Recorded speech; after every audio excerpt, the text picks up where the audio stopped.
প্যালেসের ঠিক বিপরীত দিকে ইমামবাড়া অবস্থিত।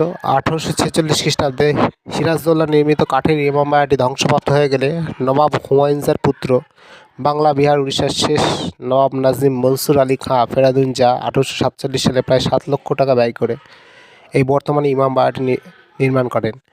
এখন প্রতি বছর মহরম উপলক্ষে মহরম মাসের প্রথম 10 দিন ইমামবাড়ার সম্মুখে জাঁকজমকপূর্ণ একটা মেলা বসে। বহু দূর দূরান্ত থেকে ধর্মপ্রাণ মুসলমানগণ মহরম পর্বে যোগ দিতে এখানে আসেন।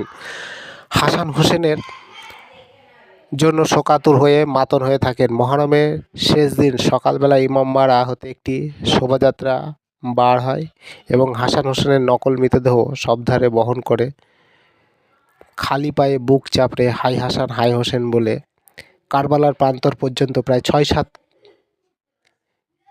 ঘন্টায় 3 কিলোমিটার রাস্তা অতিক্রম করে। এই দৃশ্য অত্যন্ত মর্মান্তিক ও হৃদয় বিদারক। যদিও মহরমের প্রতি বছর এখানে উপস্থিত হয়, তবুও অর্থাভাবে জৌলুসের অভাবে এখানে দেখা যায় না। এছাড়াও আরও একটি আছে ওয়াসেফ মঞ্জিল।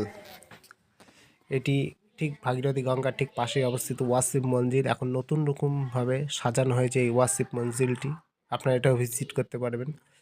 এছাড়া ওয়াসিফ মঞ্জিলটা কিছুটা দূর এগিয়েই এখানে হাওয়া মহল দেখতে পাবেন সিরাজের। এটি ভাগীরথীর ঠিক বাঁকে অবস্থিত বলে সবসময় একটা অন্য মৃদুমন্দ বাতাস বয়।